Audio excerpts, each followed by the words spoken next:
Europea per la formazione. È snello ed essenziale il progetto di legge presentato ed ideato da 4 giovanissimi consiglieri regionali della Lega Nord insieme al capogruppo Federico Caner. Conoscono le esigenze e le difficoltà dei giovani e sono andati dritti al cuore delle problematiche, indicando soluzioni e proposte per utilizzare 153 milioni di fondi destinati al mondo degli under 35. Un progetto che vuole essere visionario perché è proiettato verso il futuro, unitario perché vuole creare un'unica regia tra tutti gli enti e soprattutto operativo. Questo progetto di legge parte da un presupposto e un dato di fatto. In un periodo storico come questo non possiamo e non dobbiamo più permetterci di operare in maniera settoriale, ovvero dobbiamo far squadra e quindi mettere a sistema tutte quelle risorse, i famosi 153 milioni di euro, che ogni anno la Regione impiega a favore dei giovani.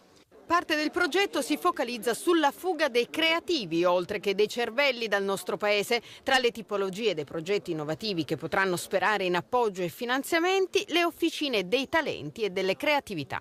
La nostra iniziativa vuole proprio mantenere qui i nostri giovani per poter sviluppare un'imprenditorialità migliore, ma anche per dar sfogo alla creatività che i tanti giovani veneti hanno. Massimizzare le risorse esistenti, creare gli strumenti operativi, il fine ultimo di un progetto di legge che vuole dare risposte a chi ha sempre meno voce e chance.